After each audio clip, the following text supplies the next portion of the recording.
Assalamualaikum warahmatullahi wabarakatuh. Gimana kabarnya anak-anak semua? Alhamdulillah baik ya. Semoga kita senantiasa diberikan kesehatan oleh Allah Subhanahu wa taala. Amin. Senang sekali rasanya Ibu bisa bertemu, berkumpul dengan anak-anak sekalian di dalam kelas ini untuk melaksanakan satu kegiatan yang insya Allah bermanfaat ya. Ada pepatah yang mengatakan bahwa tak kenal maka tak sayang. Iya benar. Jadi agar kita bisa saling menyayangi, saling menghormati, izinkan Ibu untuk memperkenalkan diri Ibu terlebih dahulu.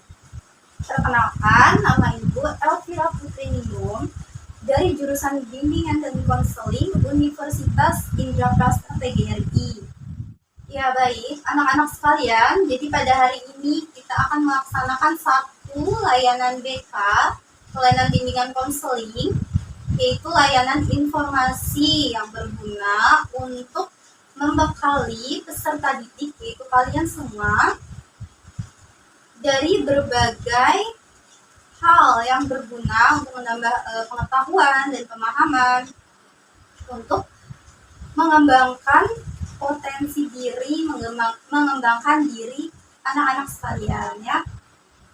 Mungkin anak-anak di sini masih pada bingung ya apa itu layanan informasi. Jadi sedikit Ibu jelaskan bahwa layanan informasi ini adalah layanan yang diberikan pada peserta didik atau konseli agar menambah pengetahuan atau informasi-informasi yang memang sekiranya dibutuhkan oleh peserta didik atau konseli ini.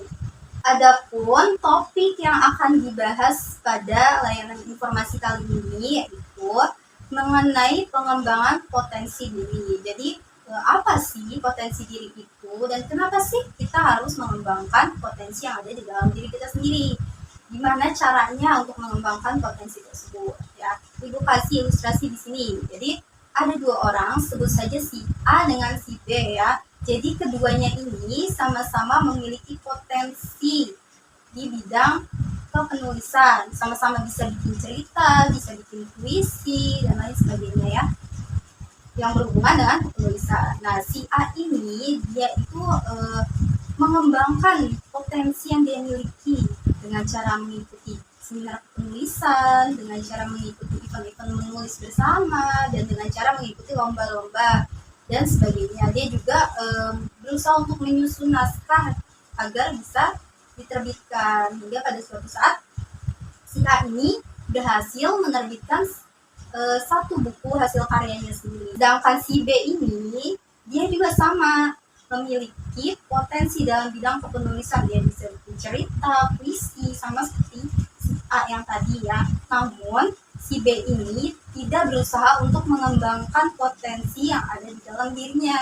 Dia hanya sekedar bisa ya sudah, bisa saja. Dia mau menulis, mau membuat cerita dan puisi juga moodnya sedang baik aja nih. Jadi dia nggak berusaha untuk mengembangkan potensi yang ada di dalam dirinya. Jadi si B ini ya tidak berhasil untuk menerbitkan naskahnya sendiri karena memang dia tidak pernah mau mencoba gitu, dan dia juga tidak pernah mengikuti lomba-lomba. Nah, jadi manfaat yang bisa kita ambil dari ilustrasi tersebut mengenai pengembangan potensi diri, bahwa pengembangan potensi diri ini bisa menjadi ajang anak-anak sekalian untuk meraih prestasi ya, untuk selalu berprestasi. Misalnya anak-anak memiliki potensi pada bidang tarik suara, nyanyi, kalian berusaha untuk mengembangkannya, kalian berusaha untuk latihan vokal, les vokal dan lain sebagainya, atau mengikuti audisi-audisi. Nah, itu akan menjadi jalur untuk kalian meraih prestasi. Dan yang kedua, bisa juga pengembangan potensi diri ini menjadi jalur ya, jalan untuk kalian berkarir atau berprofesi. Misalkan tadi ya, seperti si A yang tadi bisa menjadi seorang penulis terkenal, itu bisa dijadikan profesi untuk berkarir. Nanti di saat kegiatan penyampaian materi layanan oleh Ibu berlangsung, Ibu harap anak-anak sekalian bisa mengikuti dan memperhatikannya dengan kepatutan yang ada di dalam pembelajarannya. Misalnya dari bagaimana kalian duduk, dan bila mana nanti ada sekiranya dalam penyampaian materi oleh ibu ada yang lucu, ibu harap kalian tetap bisa tenang dengan tidak tertawa terbahak-bahak dan tidak menggebrak-gebrak meja. Begitu pula bila nanti ada pertanyaan ya anak-anak sekalian, ibu harap kalian tidak saling berebut, dan untuk yang ingin bertanya harap acungkan tangannya terlebih dahulu. Dan begitu pula saat berdiskusi nanti, apabila ada perbedaan pendapat, baik di antara anak-anak sekalian maupun di antara kalian dengan ibu, harap bisa saling menghargai pendapat satu sama lain ya. Ya baik, anak-anak sekalian, agar kegiatan pembelajaran ini efektif, perlu diperhatikan juga bagaimana tata cara dan aturan dalam mengikuti kegiatan inti nanti ya. Di awal, ibu akan memberikan penjelasan mengenai pengembangan potensi diri yang sudah tadi ibu singgung di awal ya.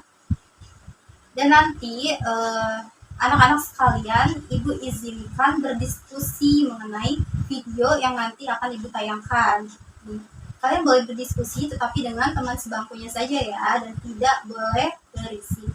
Setelah selesai berdiskusi, ibu harap ada perwakilan dari kelas ini yang mengajukan dirinya ke depan untuk menjelaskan hasil diskusinya. Bagaimana anak-anak sekalian, sudah paham? Baik, paham ya, alhamdulillah.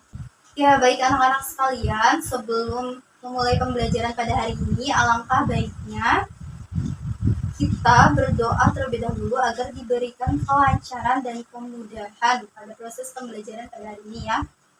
Semoga apa yang ibu sampaikan kepada anak-anak sekalian dapat diterima dan dipahami dengan baik. Juga dapat anak-anak sekalian implementasikan dalam diri kalian masing-masing, baik sebagai peserta didik, anggota keluarga, maupun sebagai seorang individu.